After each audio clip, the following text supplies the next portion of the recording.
Sasa tuangalie hili tendo la kunuizana, sisi itakunuizana. Wajua kufunga ni amal, na Mtume swalla sallam atuambia innamal a'malu binniyat. Amali yoyote ambayo kwamba hatuwezi kujua lengo na madhumuni, kusihi kwa ile amali itahitaji nia yako. Manake ni kama mimi kuambia jamani, tusisahau kesho kufunga basi, lakini yale maneno yote nawaitu sawma ghadin an adai min yawmi shahr ramadan hadhihi sana lillahi ta'ala imanan wa ihtisaban. Manake yale yote mingine ni maombi, kwamba mimi nataka nijalie nikifunga iwe ni imanan wa ihtisaban. Sababu kwa sababu man sama ramadhana imanan wa ihtisaba ghufira lahu ma taqaddama min dhanbi.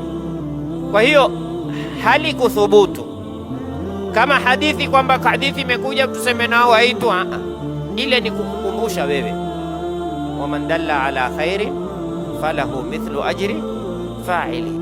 Lakini si jambo ambalo kwamba limekatazwa, si jambo na dalili. Mtume sallallahu alaihi wasallam alipokuwa yuenda hija aliwaambia nawaitul hajja wa ahramtu bihi lillahi ta'ala. Ingawa hadithi kuna walozungumzia, lakini kuna walosahihisha hadithi kama hii. Kisha akasema labbaik allahumma bihajja. Kwa nini aseme haya? Aseme ili kuwafahamisha watu namna ya kusema kuingia katika ibada ya nini, ya hija. Sasa ikiwa hija ni ibada na saumu ni ibada, hija Mtume aliwakumbusha watu. Kwa nini saumu tusikumbushane? Lakini Mtume alifanya. Si dalili Mtume kutofanya kwamba haifai, lakini ni dalili kuwa Mtume akikataza ndio haifai. Fahamuni, kuna tofauti.